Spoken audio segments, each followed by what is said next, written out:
Welcome to the channel. For those of you who have been with me for the last 4 years or so, you'll know that I've made a few changes along the way, going forward and going backwards and going forward in my reselling business. One of those changes has been how I source my stock. I started off like most of us, charity shopping and car boot sailing. Man, I can't wait for the car boot sales to come back. Facebook Marketplace, word of mouth, all those types of things. In the last 6 months or so, I've been blessed with a connection. I am now sourcing my stock via consignment. When I make videos, whether it be on the Ricky Resells channel or the Ricky Resold channel, and I talk about what things have sold for, people tend to ask me, yeah, but what did you pay for it? You know, you got to tell us what you paid for it, otherwise we don't know if you're doing well or not. I think because I've been mentioning consignment for the last 6 months, I'm expecting people to understand what it means. But it seems that a lot of people don't. So what I want to do today is try and clarify a little bit about what consignment is. And moving forward, I'm going to pin this video to the top of my profile. And hopefully when people ask me what consignment is again, I'm just going to direct them to this video. So if you're here from that, welcome. Consignment is another way of sourcing stock, simplified. One person gives me their stuff up front, no cost. I then go and sell it. I subtract all of the fees, all of the selling costs, the postage, the packaging, the eBay fees, money for my tax and national insurance, and soon, if I go VAT registered, I'll hold back some money towards that bill as well. Once all that is taken, what's left, net profit, I chop in half, 50-50, piece to them, piece to me. That, in a nutshell, is consignment. So as I've just mentioned, all of my fees come off before anybody gets anything, before I get paid and before my consignment gets paid. Otherwise, it's just not worth doing. So during my sales videos, if something's not consignment, I'll normally say, this is mine. So then you know that all that profit's mine.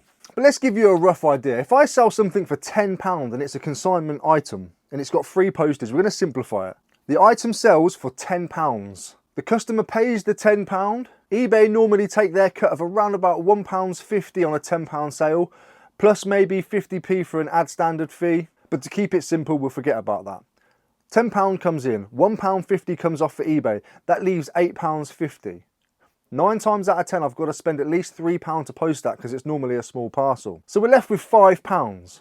That's what eBay is going to pay me. Out of that £5 comes my selling costs. I take off all selling costs, postage, packaging, tax, everything comes off that. Let's say that's another £2. That leaves £3 from a £10 sale. Now that £10, everything it's going to cost me to send that product, every raw material, every fee, everything has gone. It's done, it's tucked away, it's paid off, squared off, done. That £3 is 100% pure raw profit. Split down the middle, £1.50 each. Now that's just simplified. If you want to create higher numbers, add a zero to that for a £100 sale and you get the gist. I make the payment to my consignment weekly. Now some of you are probably thinking, yeah, but customers have got 30 days at least to return items. What if you get a refund? Good question. If the refund is £20 or under, something like that, I will normally just refund the customer and firm it. I'll take that, I'll deal with that. It's part of business, it is what it is. But if it's going to be a really high value refund, something that's going to probably cripple my business for a couple of days or whatever, I haven't had to do it yet, but I will speak to my consignment and let them know the situation that this item we've sold, I've paid you out on, I've had to refund it, which means I've had to refund their full amount plus 50% after fees to the consignment. So let's say, for example, a £100 sale and my consignment ends up with £45, I'll have to refund the customer £100 and I've already paid my consignment £45, so that £100 refund becomes £145. So I would speak to my consignment and say, look, I've had a refund of £200. Going forward, I'm going to need to hold back a little bit extra from each week until that's cleared off, half of it at least. You know, I'm not going to expect them to firm the whole lot and go from there. Touch wood, I'm not superstitious, don't know why I did that. It doesn't happen. And people are also seeing a lot of low value sales that I'm making as well, like £10, £7, £3, £2, whatever. And they're thinking, why? When I grab items, I can get a lot of stock from my consignment. I just get everything that's there, fill the car. Once there's no space left in the car, I'll drive off. I'm done. I do that twice a week. So I'm picking up anything that's there. I'm grabbing boxes, I'm filling boxes, and that's how I do it. I don't really look at what I'm getting until I'm home. And when I get home, I'm not really looking at what I'm getting until I'm listing it. So I'll grab one of those boxes, Amazon bag, whatever it is, bring it over to my listing table, and I'll just grab something out, put it on the side, take loads of pictures, put it onto a SKU box, and repeat the process. So all those photos are now on my camera roll. Then when it comes to listing, I go through my camera roll, I see what I've got, I'll do the research on the item and see what it's worth. And if it turns out it's only worth £4 listed, by the time I've took all the photos of it, along with all the mixed other stuff which have high values, and I've done the research to find out exactly what the value is, I might as well just list it. And those small listings sell fast, they trickle in, keep the algorithm tickled, because you must be listing daily, you have to, or at least it's very much advisable. And it keeps the store active, people purchase those things, eBay sees that your store has items that people want to buy, and you've got more chance in selling the higher value stuff. What consignment means for me is I do not have to go travelling miles and miles and miles around charity shop circuits. I do not have to go to car boot sales, even though when they're back, I am 100% going because I love making car boot content. I know that I can travel twice a week. It's about a 140-mile round trip twice, so 280 miles twice a week. I know that I know where I'm going, which means if I really wanted to, I could plan some pickups on the route for Marketplace if I wanted to do that. And I know that when I get there, I'm going to have minimum of a car full. And if I had a van, I could have a van full.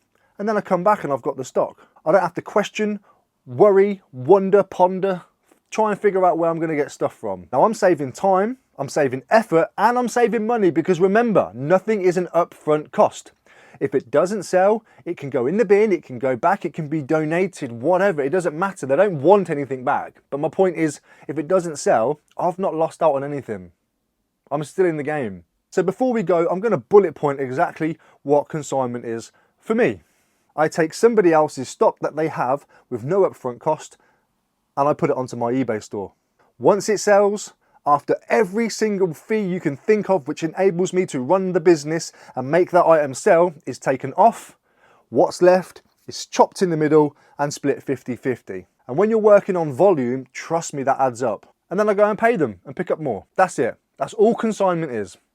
It's very easy if you can find the right contact and you can find the right people, and it's very lucrative. Doesn't really matter what it is. And I tell you what, it's got so much excitement value because you never know what you're going to get either, because you haven't sourced the stock.